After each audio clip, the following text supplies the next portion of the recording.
Welcome, everyone. We're so excited to be sharing space with y'all for have this conversation with you. I'm Michelle. My pronouns are she and they, and I do a lot of work through Kearny Street Workshop, which a lot of us here are connected to. And this is a conversation, a collaboration between Quiet Before and Kearny Street Workshop.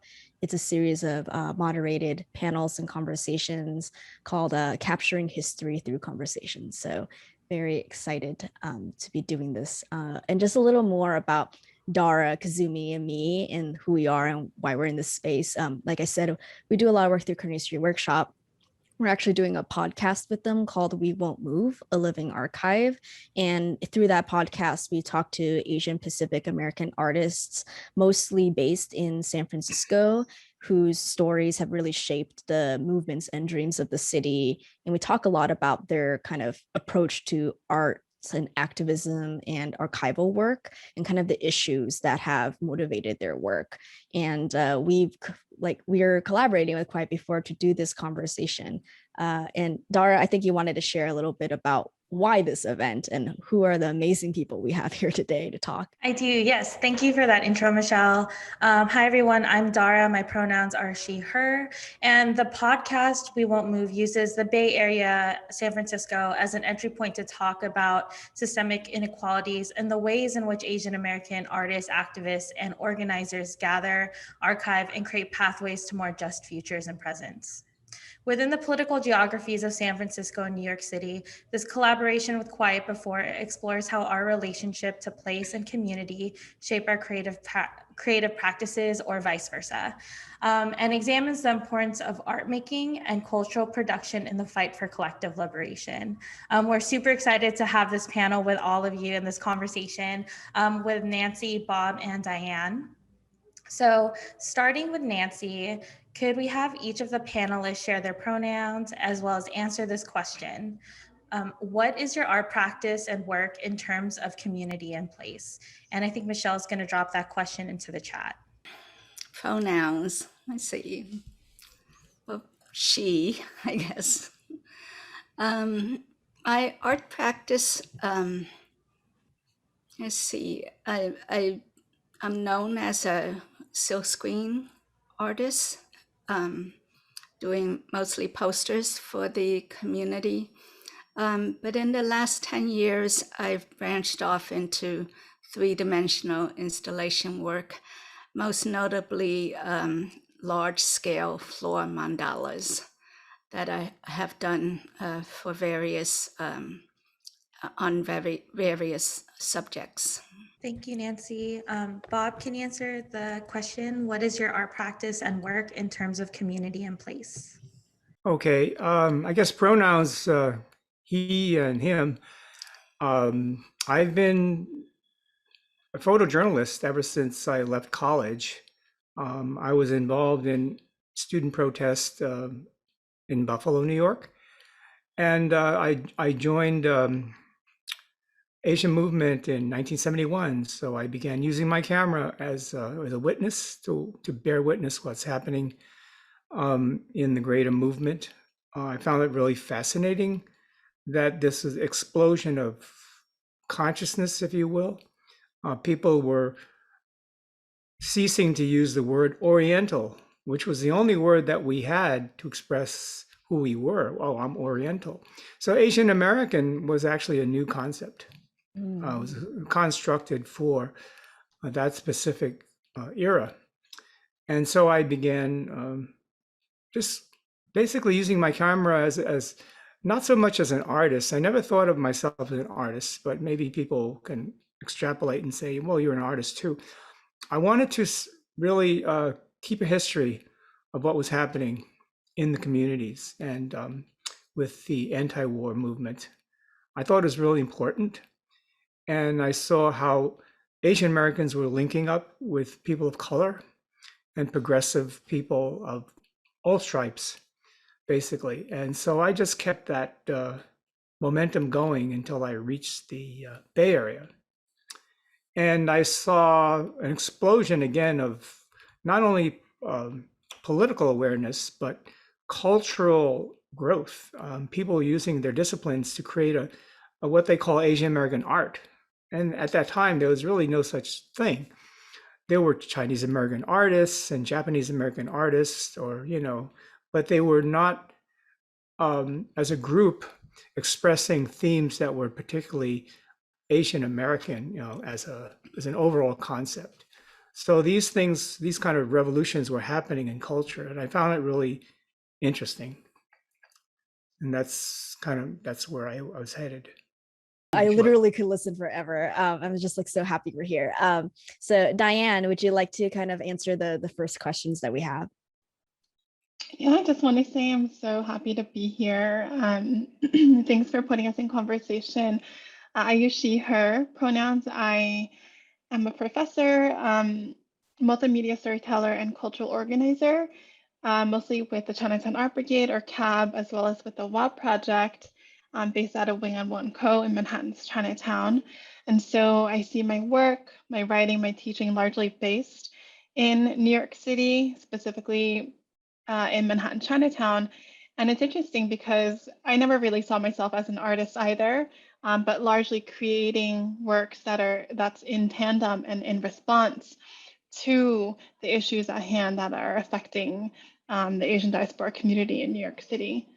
Yay, thank you. And hi, I'm Kazumi. I use they, them pronouns. Thanks for everyone's introductions. It's really great to have you all here. We're really pleased to be able to have this collaborative conversation with Quiet before. All three of you guys have done work around displacement or participated in anti-gentrification movements, as we heard from your introductions.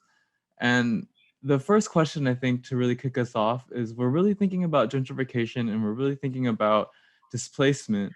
And then what the place of art is when we consider displacement from gentrification. So the opening question really wanted to start thinking about was, how can art help us fight against displacement? What does that look like? What are we doing? Where can our work as artists or as art organizers create that space for us, both in the Bay Area and in New York? And when I think about displacement, I think about the International Hotel, obviously, and how a whole community has been displaced, literally by being evicted out of the one single place that they know. These are transient people, mostly Filipino, but there were Chinese there too, who, because of their jobs, they're like migrant workers, taking on jobs here and there. And the International Hotel was the place for them to get information about what job opportunities there might be. And it was also a place for camaraderie, for these mostly single men to find a community that knew their customs and could understand their situation. And it was a place to create art together, to sing together, to write poetry together, and to interact, as I said before, about, interacting with artists and telling their stories to each other, and basically find a home there. We always said the International Hotel is a home. So as part of Kearny Street Workshop, we did a lot of exhibitions. First, detailing this friendship with the International Hotel folks, and also exchanging our views on immigration, because a lot of us were either immigrants like myself or children of immigrants, and we exchanged our immigrant stories with each other, and made exhibitions about that. Later on, because we were facing eviction, Kearny Street Workshop too, because we were also part of the International Hotel. We started doing exhibitions on political exhibitions on eviction and why we were getting evicted, the encroachment of the financial district, the exchange of money that forced poor people of color out of their homes so that newer buildings could be built there, high rise. I think the intent was to turn the International Hotel into a gigantic high-rise, high-end hotel. So we fought that, and we painted murals about that. We had more than one exhibition about the fight against eviction and the causes of eviction. And so, that was one instance. But displacement also means, being incarcerated for wanting to have a better life for yourself somewhere else. And so we did a lot of exhibitions and artwork around Angel Island. Even back in 1976, we were interested in this place where many Chinese were detained before being allowed into this country. And so we visited as a group to the detention center. And it was not famous back then. It was more or less in disrepair, but we discovered the poetry on the walls there. And we knew that this was an important part of our history. And we actually replicated some of those walls and with the poetry. At that time, nobody cared if we touched the poetry. So we actually made a mold of some of the poetry that we found there, and we brought it to Kearny Street Workshop and had an exhibition at Jackson Street Gallery, the gallery that we took over. And we called attention really to this part of our history, and also called attention to the Angel Island Detention Center, which is now called the Angel Island Immigration Station. And a lot of people came. And when in the year 2000, we revisited Angel Island again. This time I was director, and I worked with artist Flo Wong, who had been interviewing the former detainees of the Angel Island experience.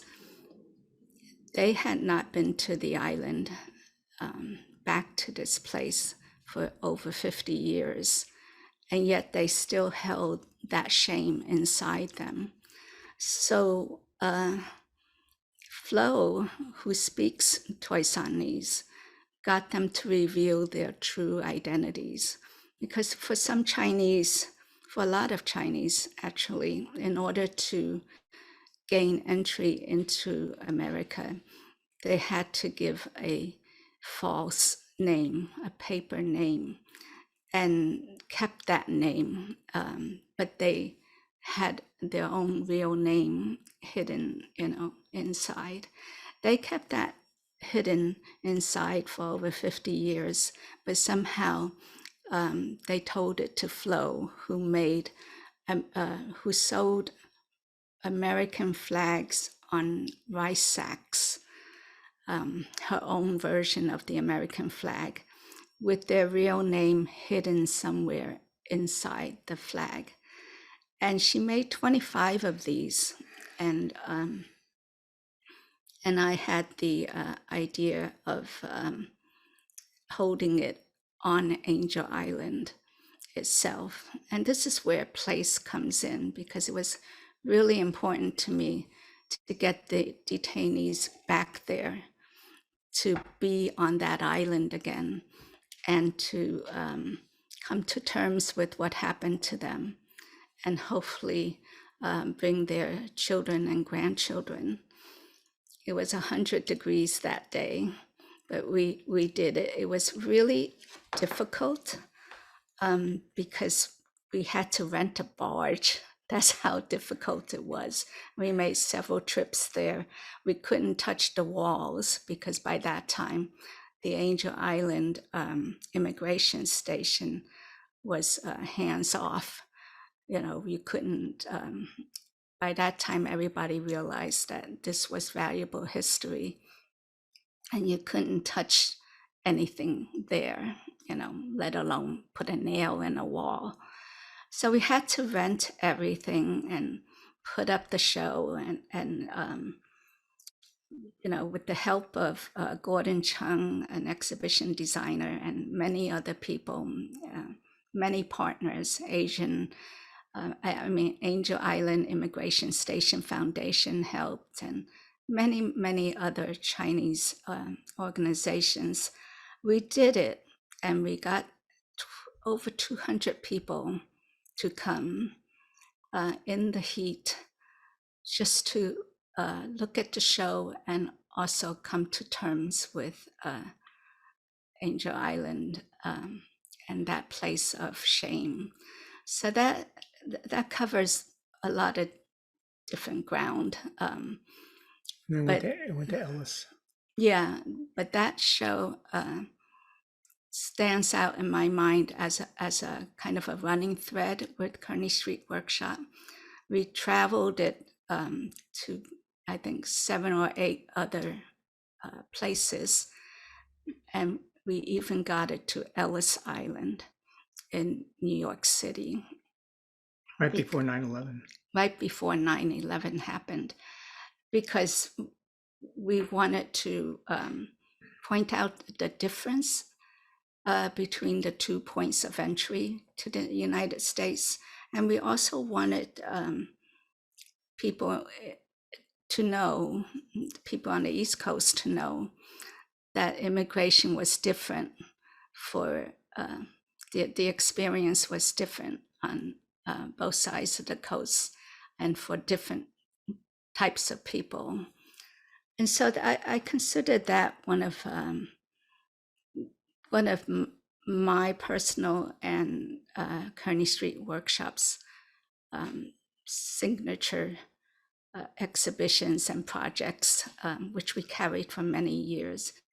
And, you know, because of the Angel Island exhibitions, people like Judy Young and Jenny Lim they wrote a book on, more than one book, I think, on Angel Island. They did a lot of research. Judy was a historian, and Jenny Lim is a writer. And Jenny Lim also wrote a play about Angel Island. So that experience now will not be forgotten in history. So that's just one project, you know, in terms of how we deal with displacement. The same with Pearl and Bungan dancers and musicians, her group, because the International Hotel did not stop once we all got evicted. We felt displaced in terms of place and also in terms of community. We all hid, we all scattered to the wind. Even though we found a nice storefront in North Beach, we kept the blinds shut. We were so discouraged. We didn't talk to anybody for a while. And we carried that wound with us through the years. At times, publishing, we published a calendar chronicling, I don't know if that's a word, but we published a calendar to document all that happened from the first day of the eviction notice to the very traumatic night of the actual eviction. And we published books on what the tenants meant to us, the photos of them doing things in the International Hotel. And then we exhibited at the Galleria de la Raza to show that what happened, just took it out of the community to show that it could happen to other communities too. But again, as with Angel Island, we felt like we had to revisit the place of the wound, the trauma.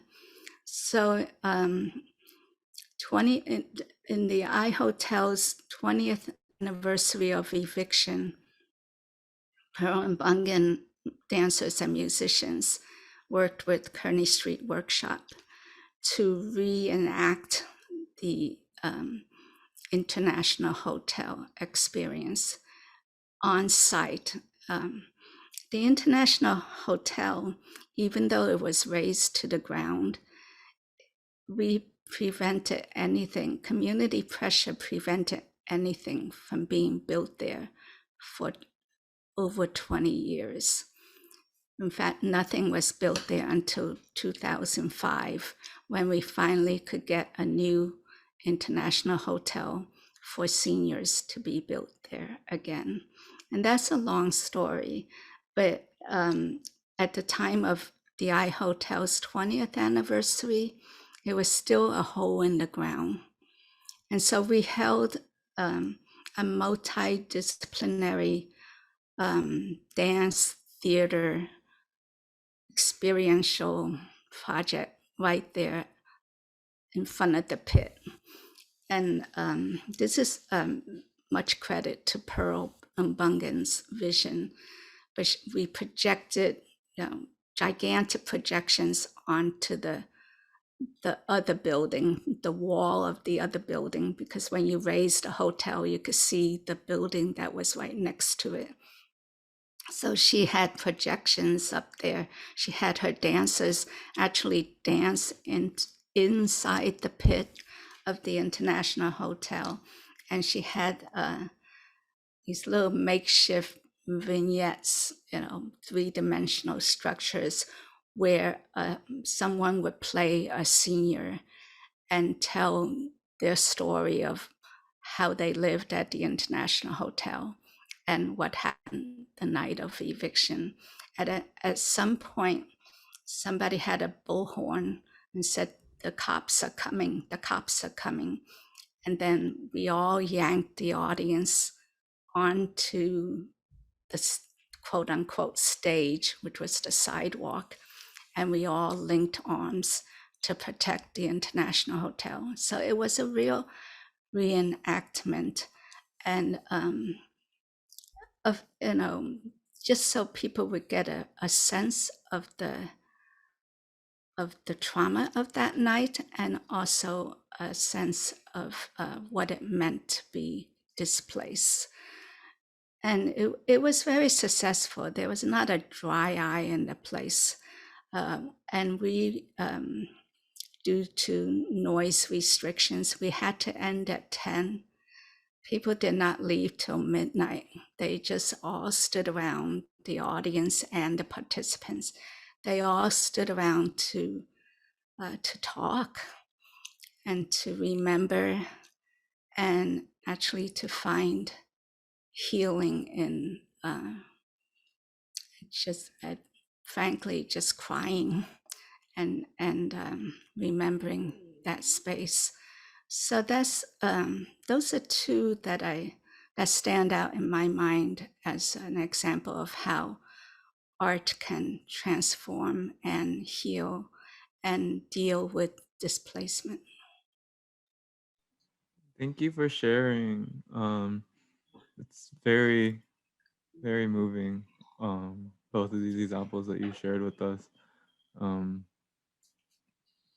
I think one of the things that we really wanted to talk about with you was this way of thinking about community care and art as community care. And I think we can shift into maybe more directly addressing that, especially, and I want to direct this question to Diane. Diane, like, what have you seen in New York, or what have you worked on in New York that kind of is also about this sort of remembering, the sort of healing in the wake of displacement, or other kinds of community care that you've participated in other ways that seem to come from art and organizing work? Yeah, thanks so much for that question, Kazumi. It's such a wonderful one. And so I guess it could be useful to start by just charting out what community care means to me on a personal level, right?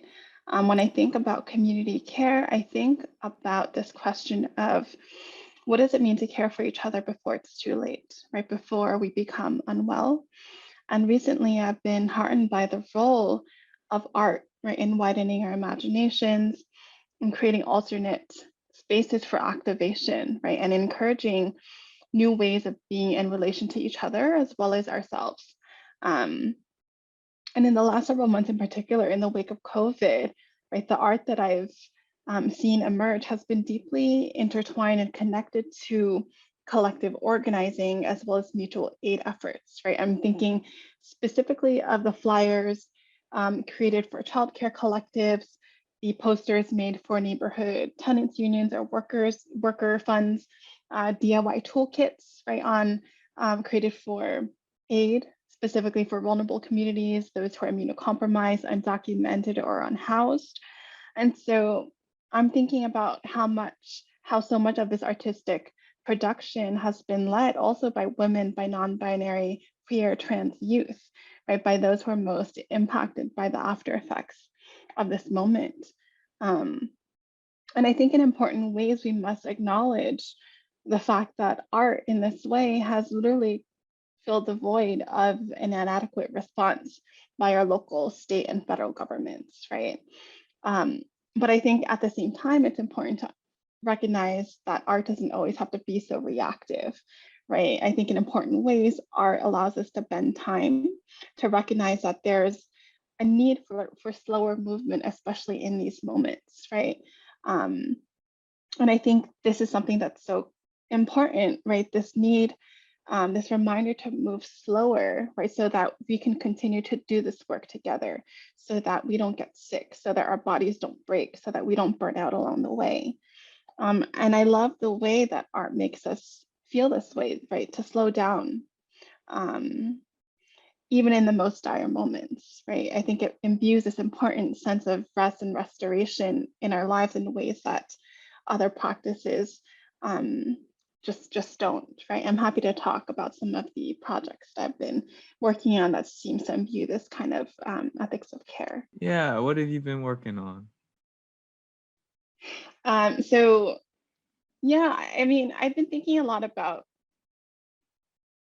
I guess, this act of documentation, right, as community care, how it's so important to document our current moment as a form of truth telling, right, to record our grievances that our communities have been exposed to since the start of the pandemic, but also documentation as a form of healing, right, in the spirit of collective care.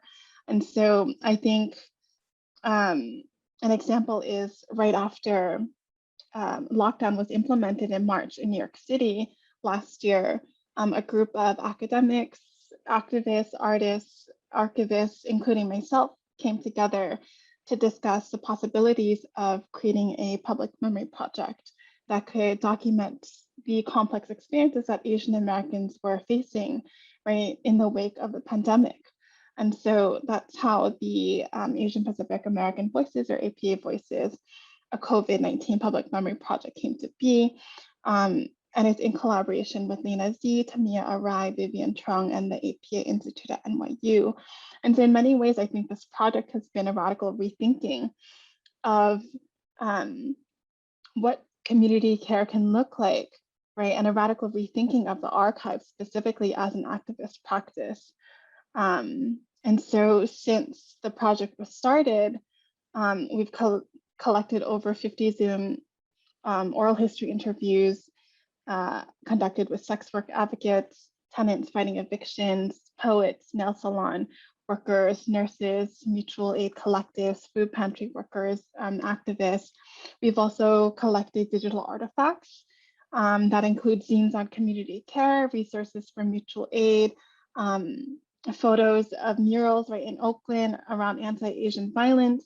And so we've tried to make a lot of this work public and accessible as possible, and have since held 2 online programs, including one last December, which is online if folks are interested in viewing, called On Community Care, right, which included a panel conversation featuring some of the narrators as well as the artifact owners.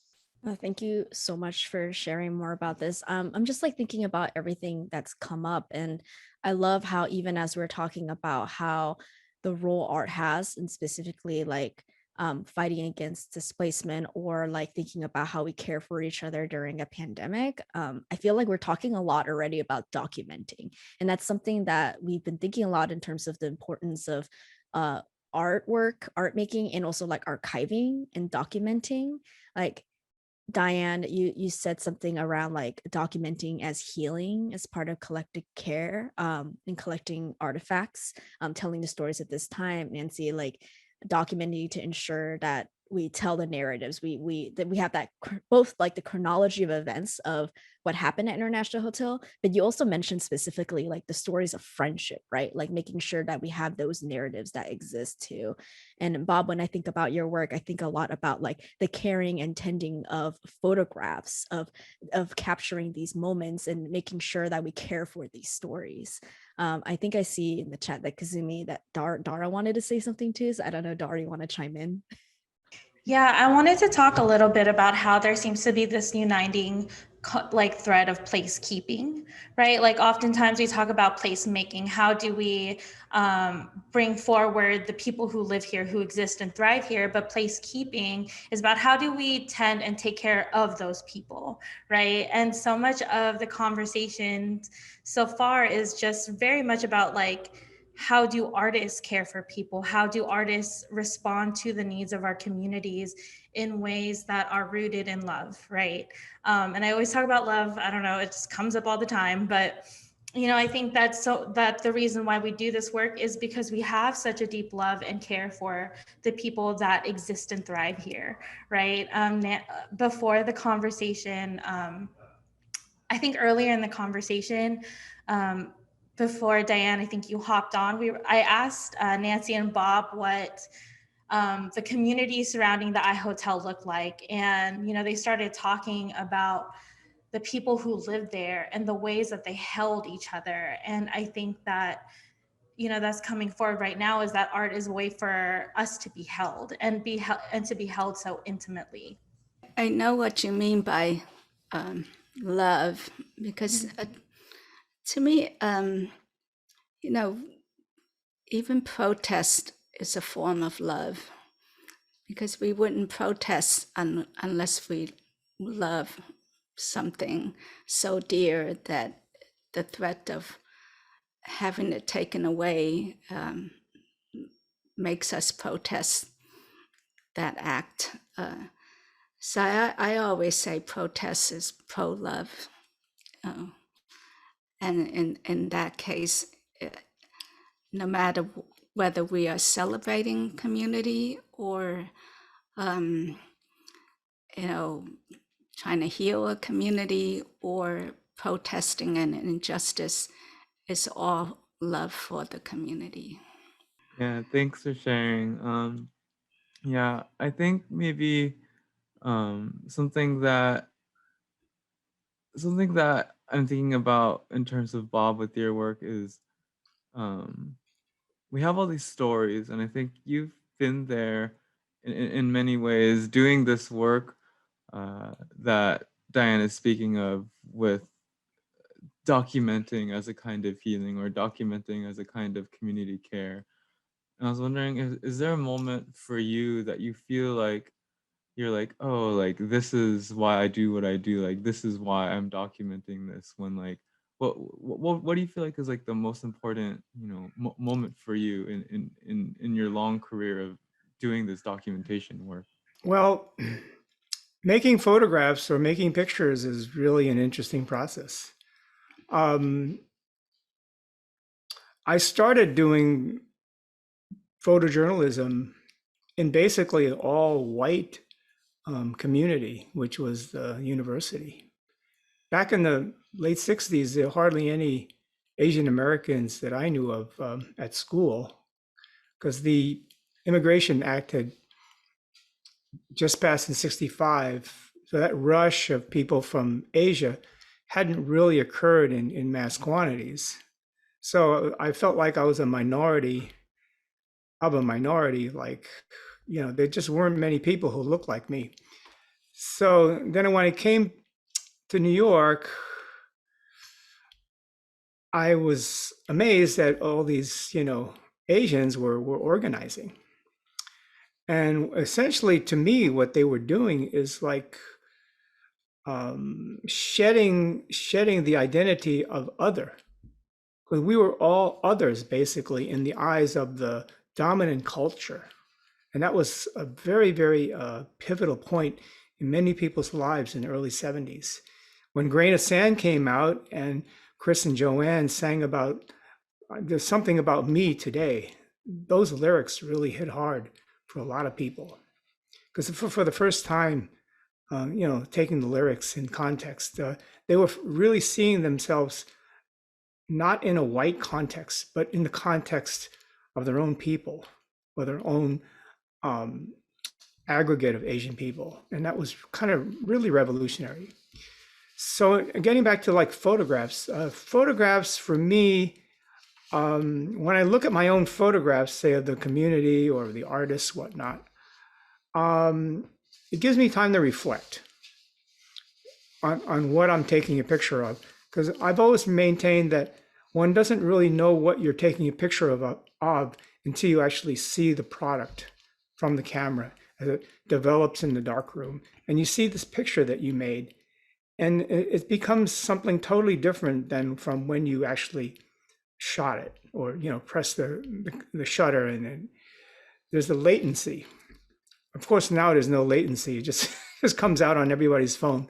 But at that time, there's an excitement because you'd go to a demonstration, you shoot maybe 60 or 80 pictures, whatever. I mean, you were limited. You didn't have a lot of film at that time. And then you go through 2 hours of processing and printing and contact sheets. And then the story came out in the contact sheets.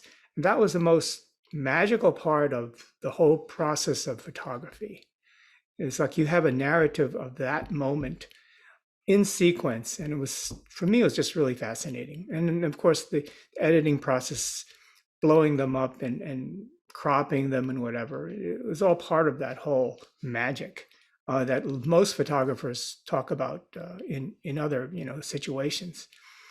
So, but, you know, in the mid 70s, people were really experimenting with their own identity. So writers were beginning to write about their own Japanese, Chinese, Korean, Filipino identity and how that related to their families, to themselves, to their friends. So it was very exciting. And I used photography to, again, explore that phenomena. And music.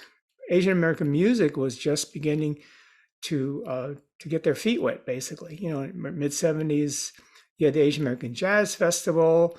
You had people exploring, fusing Asian music with African American music, with pop music, with electronica. And so I just found it very, very engaging to see all this flourishing of activity coming out. You know, it's about it. I think the very key part of holding community or caring for community is really keeping people connected. You know, I remember when we first started Aperture, it was really because I was sitting there with Jean Chen, who was my assistant at the time, feeling kind of lonely, and I told her, let's gather some young people together, mainly because I didn't want to just dream up stuff by myself. And we were surprised that there weren't that many avenues at that time to actually bring young artists together. And I had the selfish intention of maybe I can get some volunteers into the organization, but and the first meeting, they came and they were really interested, but none of them came back to the organization. And it wasn't until I had the realization that let's get them back and have them do their own project, that we really could grow a new group of Kearny Street Workshop participants. And I realized that they were so hungry to meet each other and to exchange ideas and exchange their work and to exhibit and show and share and perform. And that's what really struck with me, that the act of bringing people together, similar to the way we had in the International Hotel before we were all scattered, that was a way of caring for the community. And then personally, for my own work, is the mandala work that I do that really brings in people, because some of the community-based mandalas, I actually ask people to create work for it or to help me make the hundreds of different little chashkas that, make up the mandala piece. So much so that by the end, they all own the piece, and they feel like it's theirs because literally some part of their creation is in the mandala. So in a way, as an artist, I feel like it's no longer the lines between something being my work and the community's work have blurred, and to that extent, its power lies in its ability to have everybody feel ownership of it and to feel connected to each other in the making of it. Because I gathered together lots and lots of people, and some of it literally is healing, as with my mandalas around grieving or celebrating someone who has just passed away. So there are many ways, but I think the power of the mandala making in that regard really helps hold the community together. Right. I'm really glad you brought up the mandala work too, because that's something that I was going to ask about too. I mean, I am struck by, as we're all talking, how much of the art that you're all a part of is not just about you yourself as artists, but how you are in community and always collaborating with the people around you. Like Diane with like the public memory work, how you're collecting all these pieces of people's experiences during this time. I think about like Nancy, how you talked about the reenactment, a lot of the reenactment work. And a question I have in my mind, because we've also been talking about place and displacement, is like, what happens to our healing and our experiences if a place is no longer what it was, or people have been kind of expelled from a place, right? And I feel like something happens when people are gathered again. I think a lot about loneliness too, because we've been through like a year of social distancing and thinking about how art has changed necessarily during this time. I loved how, who was the one who brought it up? How oh, I think it was you, Diane, how like art, how we want to think about how art is not just like reactive to a thing, but how also unfortunately it steps in when like the response of a city and county is like they fail to take care of people, right? And oftentimes art, it becomes like we take I think like power into our own hands and use art to kind of care for each other. um and I'm trying to like formulate a question and I'm like struggling here, but I just am just really thinking about this idea of like the power of art is within when people gather, um and not just like, you know, the I don't know if Dara and Kazumi has something Yeah, to yeah, say. yeah. I actually wrote that down too, Michelle, like the art of gathering and how gathering, like whether it's in person, virtually, whatever shape that takes, depending on like the social political climate and landscapes, right? How that will always foster connection and intergenerational dialogue, but then also exploration, counter narratives. Like there's so much that opens up and grows and sprouts when we're able to gather. I know that with the pandemic, a lot of artists have shifted to like digital platforms to create work, to showcase work, to gather, to talk, to have conversations similar to this one,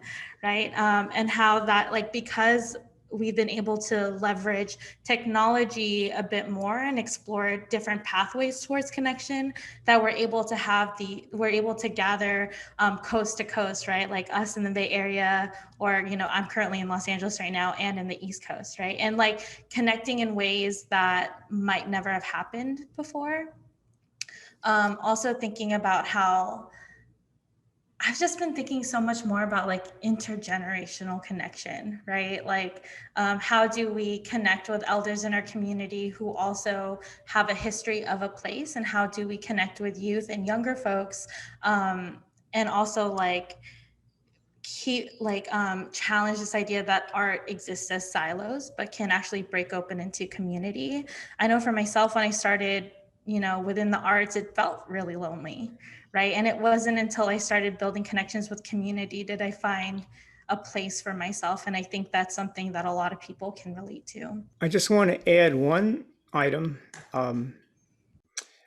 During the early Kearny Street Workshop days at Kearny Street, there were a group of artists, photographers mainly, who got together and they would have like informal meetings. But it was so different from my university experience, you know, where everything is geared toward individualism. And so this mode of communication was so different, you know, just people who were from academia. I knew people who were getting their masters in photography, and I knew people who had already gotten their masters. Chris Huey, the great photographer, who documented the I Hotel and the residents and whatnot. All these folks would just gather together and, you know, go to a bar or just hang out and talk about process, you know, without any sense of I'm better than you, I'm higher than you. There was kind of a leveled playing field where we're all there to gather information. And so I learned so much about the craft of photography through these people. You know, it was what they call the School of Hard Knocks, or the KSW School of Photography.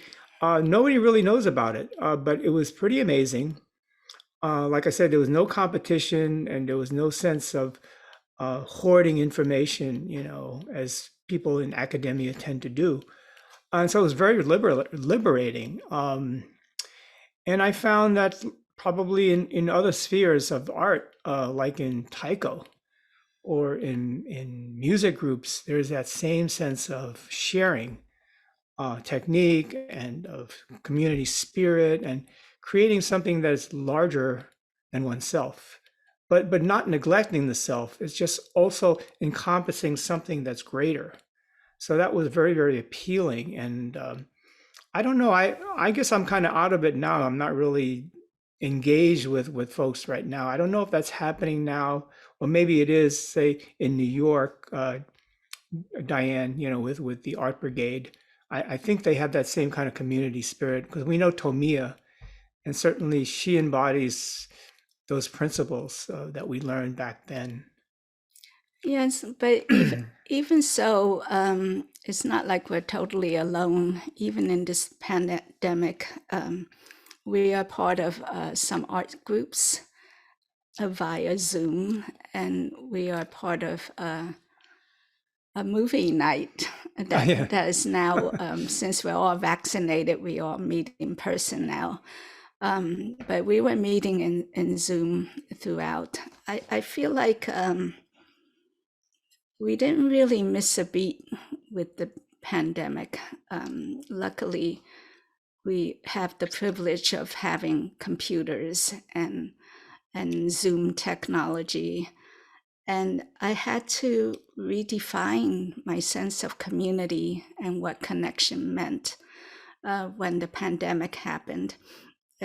Going into it, I had to give up whatever I was planning to do before. Whatever I was doing was canceled. I think I was creating a mandala for some place, real place, and that didn't happen.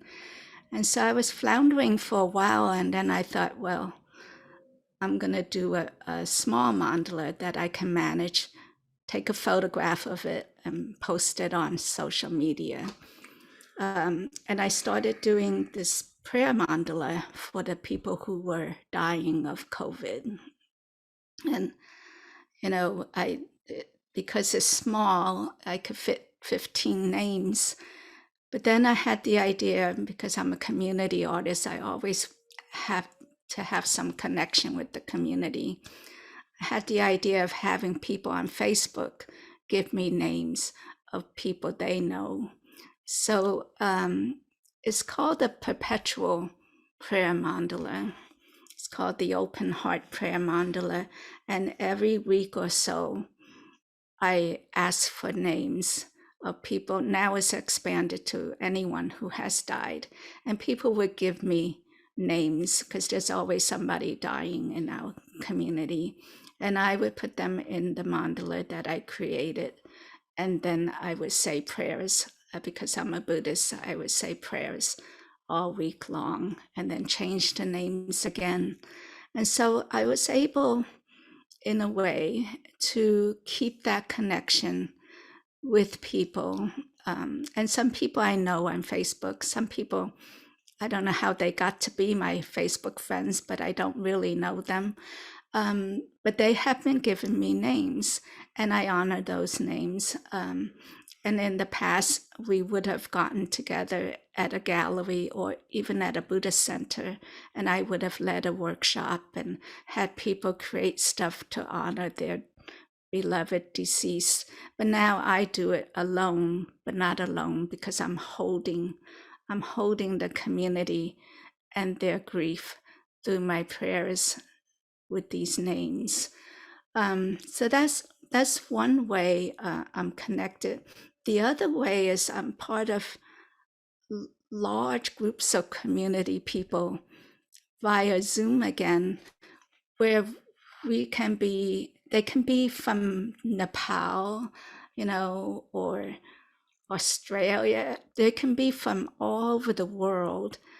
And I'm amazed at the group we have gathered. The many groups, actually, they're mostly Buddhist groups, but they come from all over the world, because my Sangha is all over the world.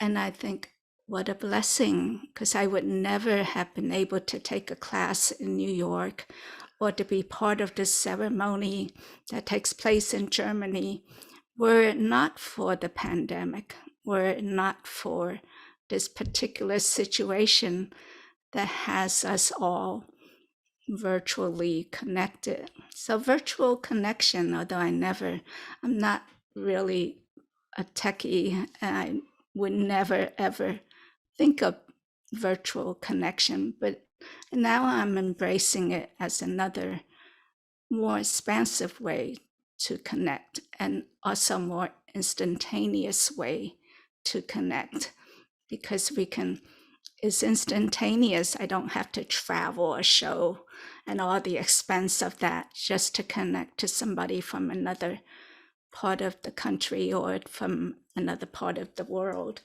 So that's really giving me hope in these times.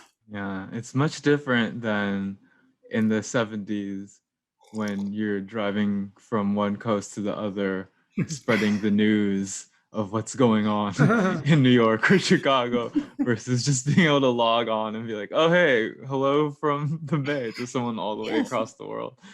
Yes. Something I've been It's thinking about in almost the overload. Every day is overload of info and, right. social media, Twitter. It's just, Yeah. it boggles the mind. It's a very different world now with the speed of communications. I think it's something really interesting because the way that I've been hearing the conversation going is I think we're thinking about the archive and like the work of perhaps like going to Angel Island and getting the poems or getting our interviews with people and making sure that they're being heard. And I think there's another step where we then do the performance work of what does it look like to intervene in a space as a community? What does it look like to be present with one another in place, to return to sites of trauma, or to find other ways of gathering through community care, like mutual aid and kind of other ways of sharing space together.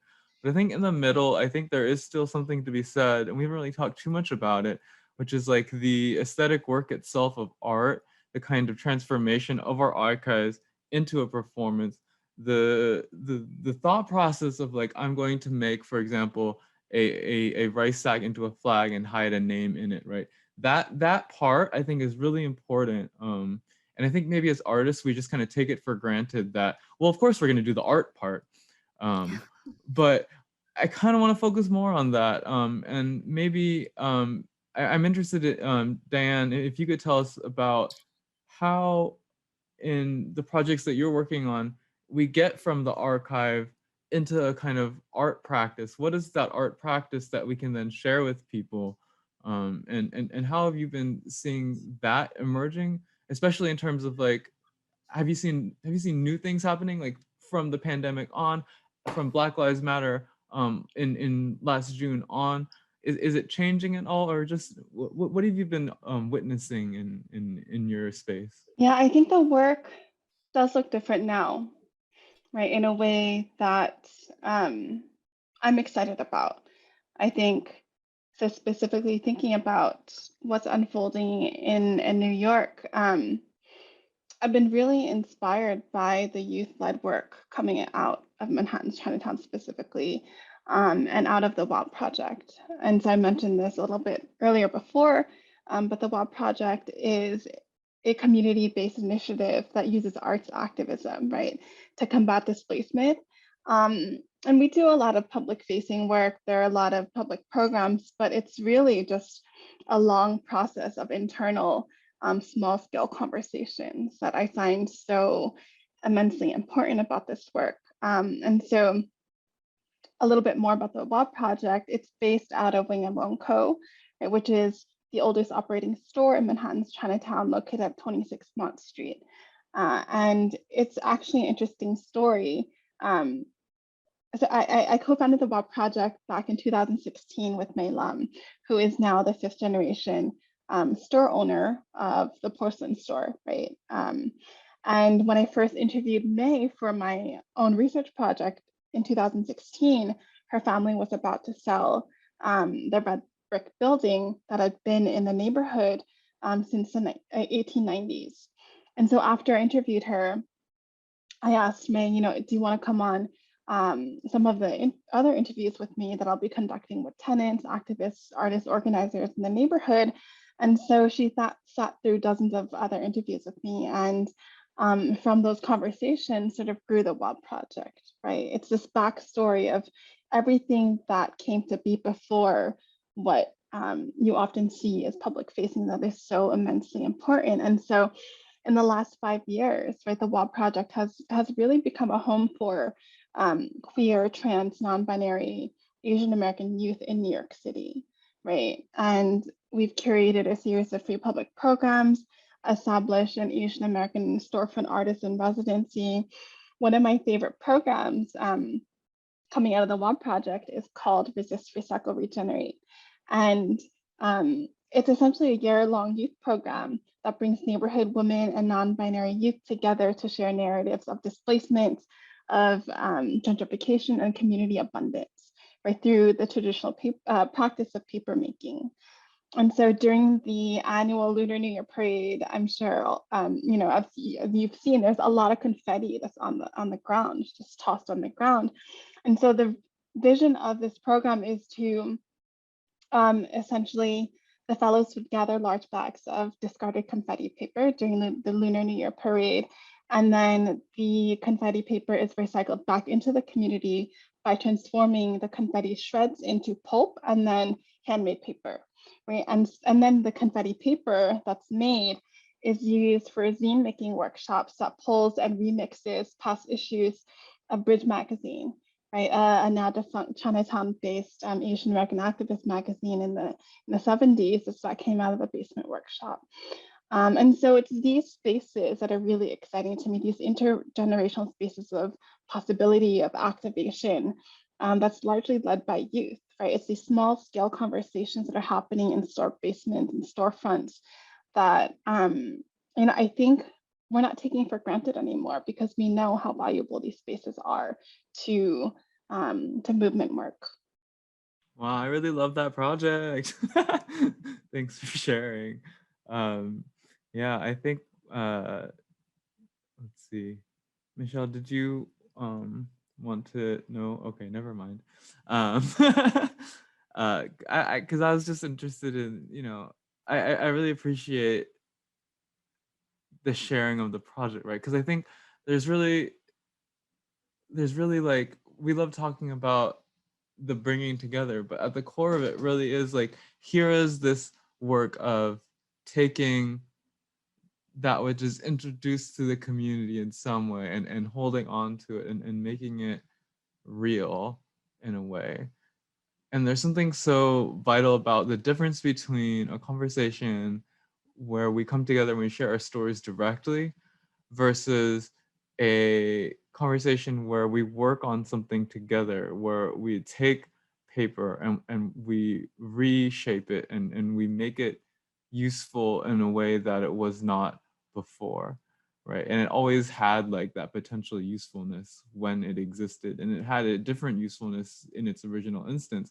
But then when we take it and we recycle it and we reuse it in a different way, I think that frames the kind of conversations that we're able to have, right? Like the conversations that come out of that project are going to be ones about place and about history because it's being used to refer to a zine from before that still has a historical relevance to us today. The conversations are going to circulate in a different way.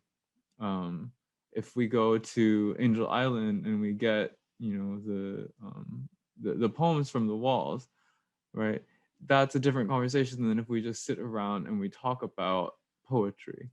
And I think there's something really valuable about, you know, the archival work as being a collective thing. Because, you know, like in the academy, I do all this stuff where I'm just like, I'm doing my research and it's just me, right? A lot of the time it just feels like I'm just doing a thing and it's just me. But just even reimagining what archival work is as like a kind of communal practice, going out to Angel Island together, like that was a thing, right? Even like you're asking, I forgot their name, but the person that you're working with the project, right? To do these interviews with you. I think even that shift signifies a really different way of thinking about the archive. And I'm wondering, maybe I can ask Bob this question. Are there other photographers that you've been working with? Do you feel like you were doing this as part of a community, this kind of archival work? Not really. I mean, I know several photographers, past and present, mainly Corky Lee of New York, who, you know, unfortunately he's not with us anymore. He has mountains of work, you know, sitting in his own archive, and unfortunately he didn't have the means by which to produce a book at that time. So, you know, many of us have negatives stored away or digital images on DVDs or on hard drives. it's kind of a monumental task because photographers produce so much volume of imagery, and there's so much to sort out. So it's kind of like the eternal question, you know. Do we collectivize? Do we just send it all to a resting place like a university? Yeah, these questions are still unanswered. Well, but I do think that the photographers at Kearny Street Workshop, they took it upon themselves to collectively tell the story. You could just mountains of footage on the International Hotel and on Angel Island or whatever topic that they chose. And even back in New York, I remember we were part of the Asian Media Collective, which documented a lot of the really new, exciting things that were happening in the Asian American movement at that time. And I just remember, staying up all night, just editing all the footage, of the demonstrations, of the very important, the health fair, the very beginnings of that movement. But in terms of my own way of archiving is through the mandala work. When I tell the story of a certain community or of the whole city, I'm thinking of two projects. The Japantown mandala that I did was part of a larger project put on by First Voice, which is Mark Izu and Brenda Wan Aoki.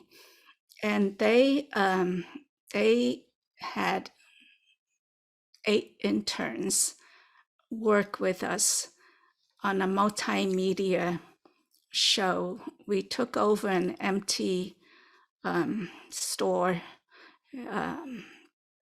in the Japantown Mall. And the Japantown area in San Francisco is in danger. There are 2 malls, major malls there, that each store is being sold piece by piece. It's very hard to keep that community together. But we took over one of those stores, a giant space that has been left empty. And I was hired to do a mandala, and I did a 10-foot one to show the entire history of Japantown and all the current stores and neighborhood organizations. Everything was in that mandala. And I worked with one of the interns. And the intent of hiring the interns is we picked 8 young people who didn't know much about the history of Japantown, so that they were kind of in an immersion program where they would learn the history and then create art with it. So I was assigned one intern to help me do this mandala. And the 2 of us created the mandala, but we also worked with different organizations in Japantown. So we worked with 90-year-old people from the nearby senior centers. And also we worked with preschool kids that were in Japantown and everybody in between. And they made all kinds of things under my direction. And we also got photos of the incarceration and the place. We visited each place in Japantown where the people lined up to be taken away in buses. So we learned a lot of history, and we created a lot of art, took a lot of photos of the recent neighborhood, and we got a lot of old historical photos, but it all ended up in one gigantic 10-foot mandala piece that we could all circumambulate and learn from each other. And then we had, we gallery sat each day for a month to teach whoever would come along. So that was one project that was very successful. And the other one I did was my most ambitious, which was 12-foot mandala on San Francisco. San Francisco from 1974 to the present time, or to 2015, which was when I premiered it inside the International Hotel. And there I had pictures of everything that happened in San Francisco. But I changed that mandala for my retrospective. I shrunk it into 8 feet, and I made it an evolving mandala, so that in the same space as the mandala, I first created the one from that depicted 1974 and everything that was happening in San Francisco then. And then every week I changed it a little bit so that it reflected San Francisco today. And that was also to get people to come to terms with the gentrification that has been happening in San Francisco. It was a very direct way because you could see it change week after week. And Dara worked on that project too, on my retrospective, but it was very moving to see. I wanted people to see that even though the city has changed, some things have stayed the same. And if you look at it from a bird's eye view, it's still a beautiful city. So that those two projects stand in my mind in terms of what you are talking about. It's archiving, but in a different way. The third one was Oakland Chinatown, in which I did the entire history of Oakland's Chinatown, including getting golden spikes, which are in the mandala to mark the railroads. In a way, the mandala offers me endless possibilities in terms of telling history and having people gather to tell history.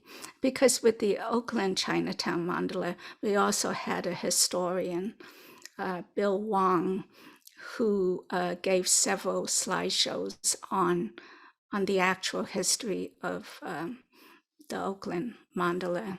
And everybody came, intergenerational mix of people came to learn that history. Yeah, thank you for sharing. I think something I've just been understanding as we talk is, how earlier I was talking about how there's that thing that happens in the middle, which is the work of the artist between the archival work and the presentation of that archival work / the way in which it transforms through art, right? Like, we never simply present the archive. It's always a choice in how it's presented. And hearing all these different strategies that the artists that you're working with use, or that you yourself use, is really inspiring. And it really allows me to think about, I think it's really hard to describe what the work of the artist is in so many ways, because it's so diverse. But within this conversation, what I'm hearing is that as artists, we have the ability to do our research and present it in a way that fosters a different kind of conversation, that fosters a different kind of care, that fosters a different kind of community. And it's both the work of doing the art and then creating the space for the art as part of that art practice, right? There's no like separation. It's all together as we do the art. And yeah, it Just want to really, add one item I want to add to your comments. I'm part of the Asian American Theater Company Facebook page, And often enough, not recently, but I've been posting early pictures of that theater company in its early formation stages. And it's amazing how many people see the site on social media and refer to friends and ask friends, who is that? What was happening? And these people are like in their 30s or even really early 40s. And, I'm producing old stuff from 1978 or 1982. When all these actors, say like Amy Hill, who's on Magnum PI, she was a young woman in her mid 20s, just trying out for parts at Asian American Theater Company. So we see this evolution, and then you see this cross generational interaction all the time on social media, and we have these photographs that's that were produced by me and other people. Just they're kind of revelatory in terms of, wow, I didn't know that existed back then, and how so and so young, and it's like this art, this movement didn't come out of a vacuum. It had a steady process from early 70s, early 80s, and on and on. And I find that very fascinating, just from a historical point of view. Yeah, I think something interesting too is that you were talking about how in the photography, a lot of it is the space for personal reflection and the distance between when you take the photograph and when you develop it and when you show people what you've developed. And I don't know, just like there's that space, I think, that you're in your personal reflection, the way that you're giving these photos then other people to reflect on that, right? I think like, there's something mysterious maybe about the photograph that in the way that you're talking about it, where like you just put that you're just putting it up there, right? And people are like, what's going I think that's really cool how you like are intervening in like a Facebook space with like, I don't know, it feels very artistic, I guess is what I'm saying. Well, I just find it interesting that new generations are looking at these pictures in a whole different light, because it was before their time, before they were born. My daughter's generation is the 80s, and so now we're dealing with people who were born in the millennials, post 2000, and their perspective is even more distant, say, from the 80s or the 90s. And I was producing this body of work in the 70s, and it's just fascinating to see their reactions and what does it mean to them. Does it mean anything? So it's just that eternal question. Yeah, the photograph has a mystical quality in the sense that it freezes time, and you're able to really study time in that split second. What was that? What was that about? And all the detail in a negative, you can blow it up and see all the minutia of reality, so-called reality in black and white or in color. But I personally like black and white because it is so factual, and at the same time, I don't know what relationship it has to reality. It's all kind of matter of interpretation. But it's so interesting to me that the younger people are discovering, like Bob's photos and his black and whites, which were done pre-digital, and we are also discovering new ways to look at history. I'm thinking specifically of this project called Hidden Histories, which is based in San Jose, and some of my friends are participating. I don't quite understand it yet, but it's augmented reality is what it is. And as far as I understand, the augmentation is on a cell phone app or something, but the place is real. So you go to all these different places and you look at your cell phone, and there's a augmentation of what you're looking at, that tells the history of that particular spot, is what I'm getting from Judy Shintani and Lucien Kubo, who are part of this project. I confess I haven't gone there to actually experience this, but it's fascinating to me that the reality that Bob is talking about can be augmented with extra drawings and extra projections, and yet it's the telling of the same history, just in a different way. And it's a different experience for whoever is downloading the app. They don't see the same thing all at once, which is also a fascinating idea to me. I mean, I'm not that technical a person, but I'm excited by the blending of technology in the new ways of making art and the new ways of telling stories. Yeah, people like, oh, I'm sorry. Oh, no, go ahead. I'm thinking of also silkscreen artists or commercial artists, Rauschenberg, Nancy, Rupert Garcia is a good friend of ours. They have used photography as a basis for their imagery. But once that image becomes their art with color and with other contexts, it totally transforms the photography. You don't even think of it as a photograph anymore. It's just a basis for which a new concept of imagery is created.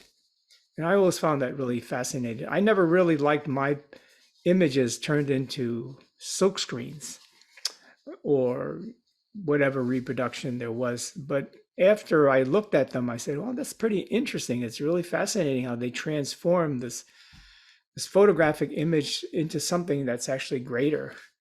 Leland Wong used my picture of Chris and Joanne and Charlie Chin, singing, and he made it into a poster. And then it just became a whole other statement. And Nancy's also done the same. Yeah, that makes me really cements this idea of how fluid cultural production is, right? And how responsive it is to the technologies available to us to create art and to share stories.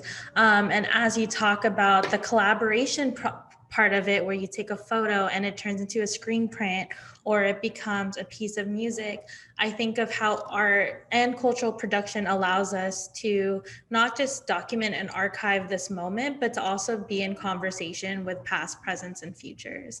And I think that's something that, like, as a podcast, right, like as a trio, like me, Michelle, and Kazumi, we kind of use our podcast as a way to be in conversation with these histories, but to also like break open and expand and center counter narratives to really go beyond the histories that are perpetuated.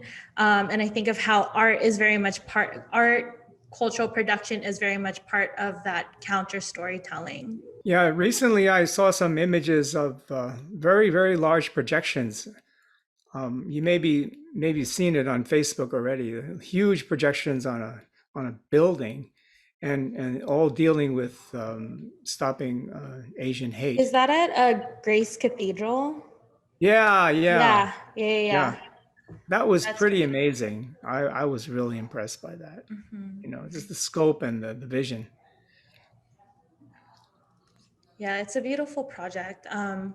Yes, also thinking about like projections, right? Like, how does art like also just like amplifies, it agitates, it organizes and inspires. And I think that is like that is like one of the many connecting threads between everyone on in this conversation, is that the art, there is something that awakens in the process of making, in the process of gathering, but then in the process of reflection. I think, Diane, you talked about to be able to like process, or to not always be responsive in a way that's like action driven, but like art can also just be a meditation. And I think that for me is what I'm leaving with this conversation, is like, okay, I can also just sit, and I can also reflect, and I can also ponder, and be led by curiosity. Yeah, I love that reminder to also slow down. And I think what I love so much about like intergenerational conversations is like how I see a lot of echoes that happen in what continues to drive our work, what continues to like how we continue to nurture and show up for each other and care for each other as community members, as family. I think about like the archive and how we are like actively building an archive, right? And it's just like this is great, and I just like I keep wanting more spaces like this where we can like stop and reflect and share, and also touch on like it is interesting how like technology has changed a lot. I mean, even Kearny Street Workshop is doing a lot of like augmented reality things with their virtual Filipinx histories. They are also collecting testimonies and thinking about how with illustrations and recordings of people's um, experiences living in San Francisco, you know, like it's interesting, and like communication is accelerated, and yet with all these changes I feel like there are these core things that remain, and these things that we continue to advocate for. So I just love us being able to come together and just like Dara said, like meditate on these things too. So I think Dara has to actually head out soon. So I don't know if there's any last things you want to share. Kazumi, do you have anything you'd want to share at all?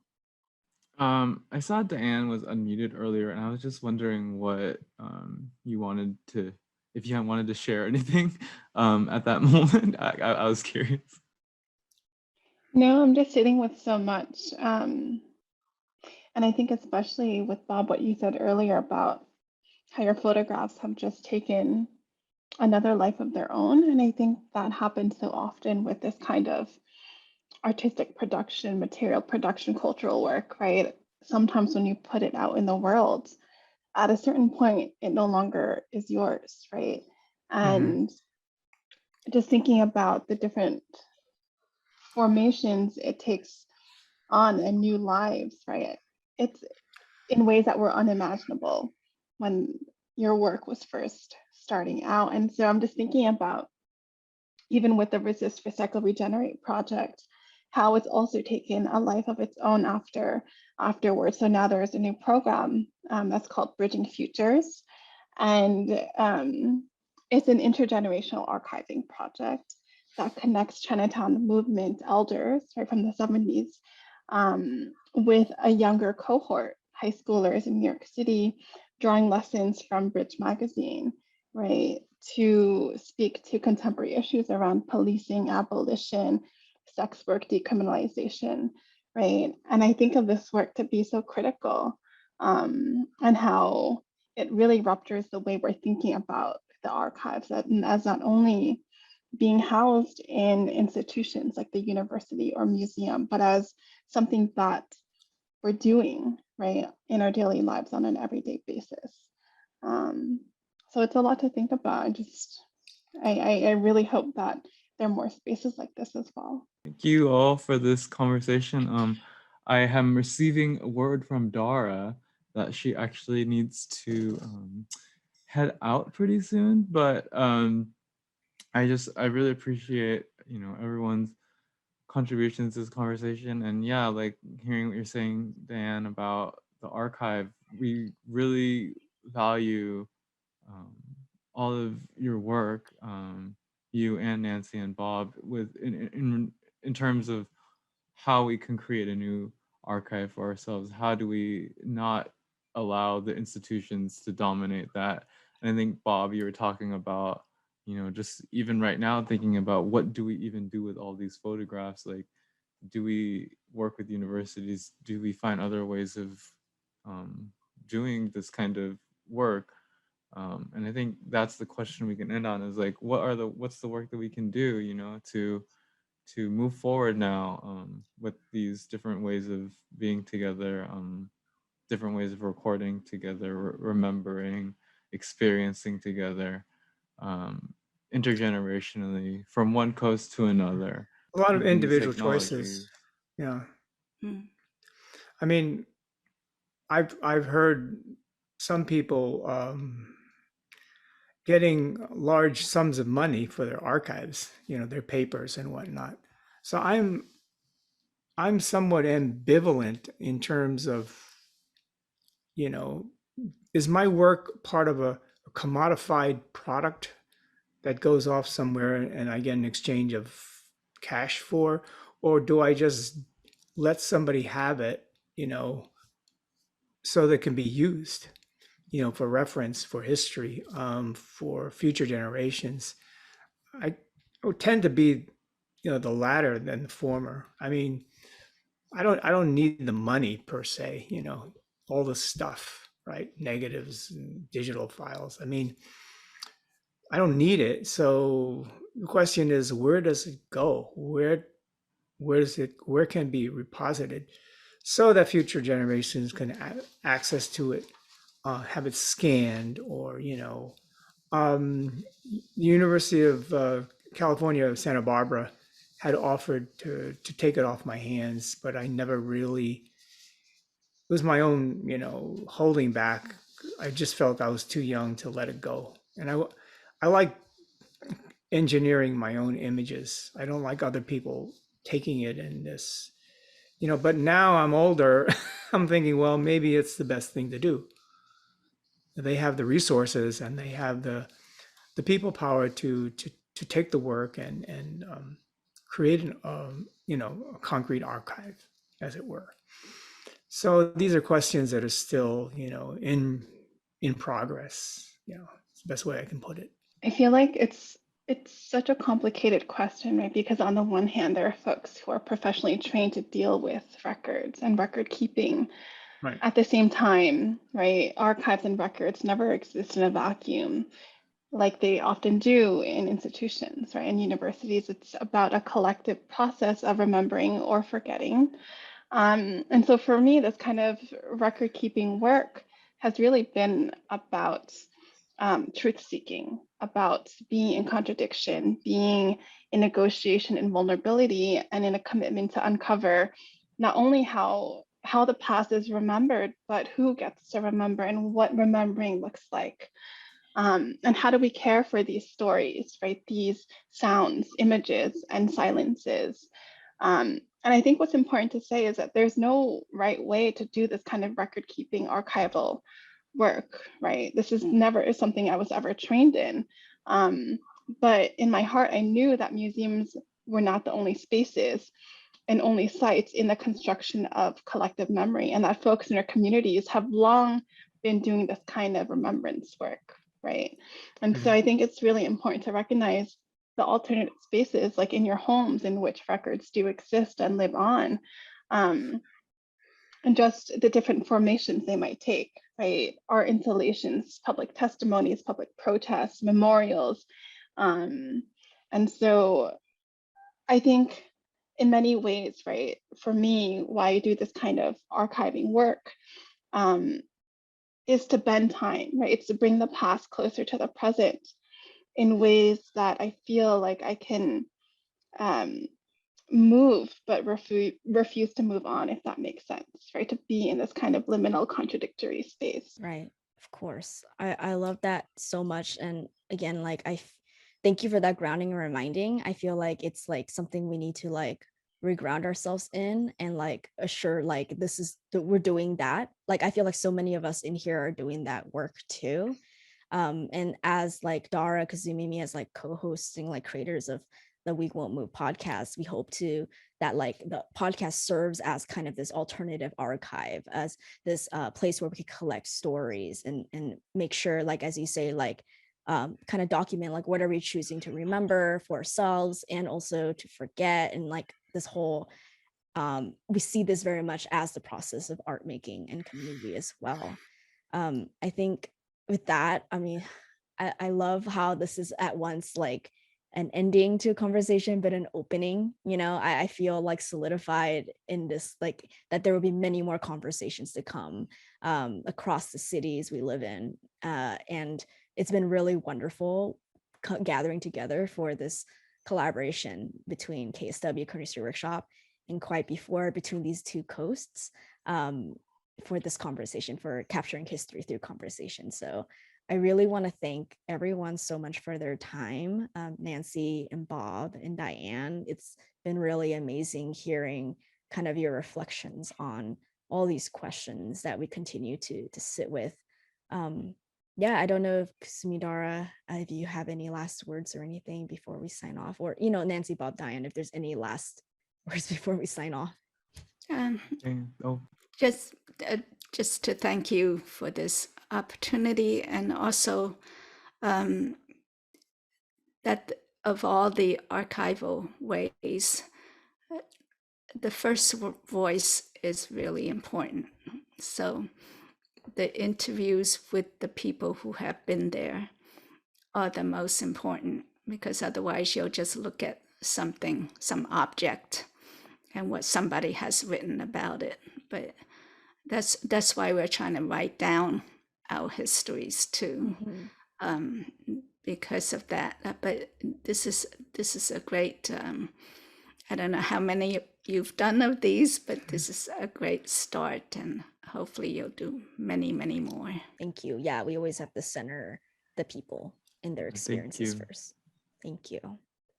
Yeah, I just want to say that this is such a dream collaboration. Quite before, I love sort of the resources, the videos, conversations that have come out, and also We Won't Move podcast. I'm so excited to start using it in the Asian American politics class that I'm teaching next semester. So I'm feeling really energized from this conversation. And Michelle, as you say, this is a closing, but also a beginning.